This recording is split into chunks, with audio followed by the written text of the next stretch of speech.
wabarakatuh. Kami dari kelompok 2 ingin membacakan tentang sengketa Laut Cina Selatan.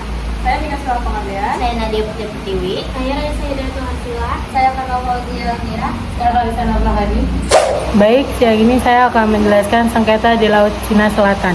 Sengketa di Laut Cina Selatan merujuk pada perselisihan wilayah dan klaim kedaulatan atas perairan yang strategis. Inti dari konflik ini adalah klaim tumpang tindih antar pulau, terumbu karang, dan zona eksklusif ekonomi atau ZAA. Negara-negara yang terlibat dalam perselisihan di Laut Cina Selatan yaitu ada pertama Tiongkok, yaitu mengklaim hampir seluruh Laut Cina Selatan melalui 9 garis putus-putus, yaitu Nine Dash Nine. Yang kedua ada Filipina yang mengklaim sebagian beratnya sebagai Kepulauan Spratly.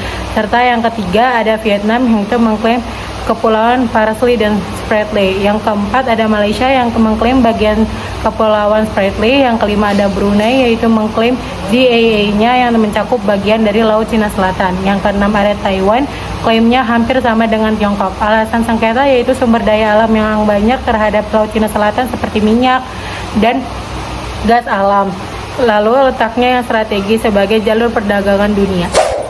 Selanjutnya, konflik wilayah di Laut Cina Selatan masih berlangsung hingga saat ini dan belum mencapai penyelesaian yang tuntas. Meskipun beberapa negara telah melakukan dialog diplomatik dan upaya perundingan, tidak ada solusi permanen yang telah disepakati oleh semua pihak. Bukti bahwa konflik masih berlangsung. 1. Aktivitas militer Tiongkok. Tiongkok terus memperkuat kehadirannya dengan membangun fasilitas militer di pulau buatan dan mengerahkan kapal penjaga pantai maupun militer ke wilayah sengketa. 2. Insiden laut. Masih sering terjadi insiden antara kapal Tiongkok dengan kapal nelayan atau militer dengan negara lain, seperti Filipina. 3. Operasi Amerika Serikat dan sekutunya. Amerika Serikat dan sekutunya seperti Australia dan Jepang masih rutin melakukan operasi kebebasan navigasi di wilayah tersebut, menentang klaim Tiongkok. 4. Perundingan ASEAN Tiongkok. Perundingan tentang kode etik laut Cina Selatan, Code of Conduct atau COC, masih berlangsung dan belum selesai. 4. Perundingan ASEAN Tiongkok.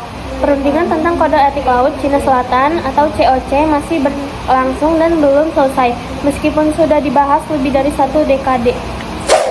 Jadi meskipun tidak selalu terlihat seperti perang terbuka, konflik ini adalah konflik jangka panjang yang bersifat politis, militer, dan diplomatik.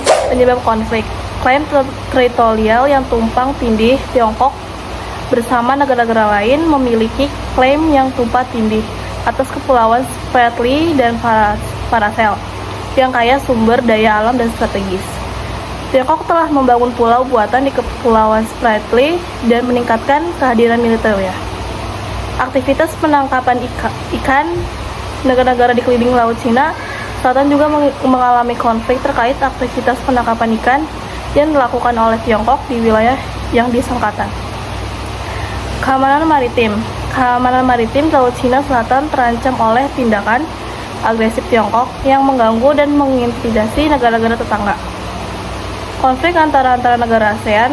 Konflik juga terjadi di antara negara-negara ASEAN seperti Filipina dan Vietnam yang batas lautnya saling berhimpitan, serta dengan Tiongkok yang juga mengklaim wilayah Laut Cina Selatan.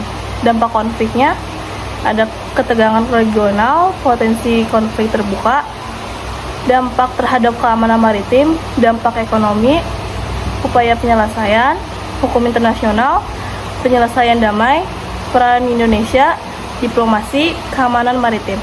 Baik, selanjutnya saya akan membacakan tentang penyebab utama. Yang pertama yaitu klaim wilayah yang bertentangan. Negara-negara di sekitar Laut Cina Selatan termasuk Cina memiliki klaim yang sangat bertentangan atas pulau-pulau, perairan, dan daerah maritim. Yang kedua, ada sumber daya alam.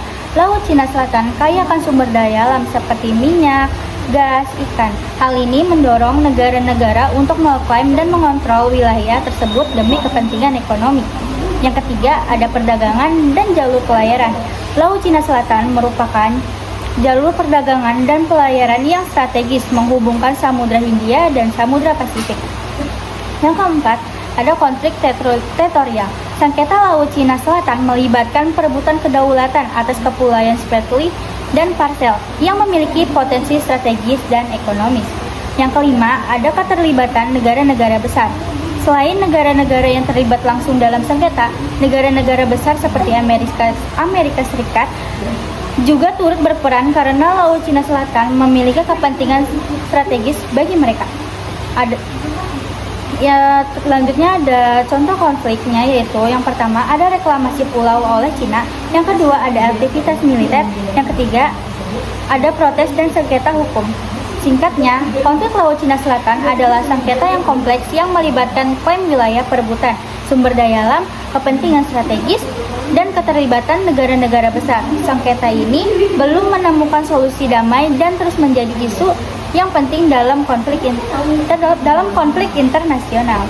Kesimpulannya adalah bahwa Tiongkok melanggar ketentuan UNCLOS, khususnya dengan melarang sementara penangkapan ikan di wilayah Laut Cina Selatan yang termasuk dalam ZEE Filipina, gagal mencegah kapal-kapal Tiongkok menangkap ikan di ZEE Filipina.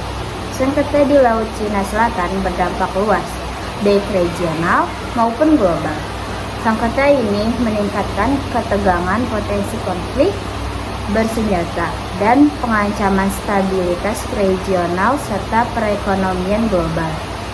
Selain itu, sengketa ini juga dapat mempengaruhi ZEE Indonesia, khususnya di Laut Natuna Utara, dan dapat meningkatkan agresivitas negara lain. Sekian pembacaan berita tentang sengketa Laut Cina Selatan. Kurang dan lebihnya mohon maaf. Wassalamualaikum warahmatullahi wabarakatuh. Bye everyone. Semangat!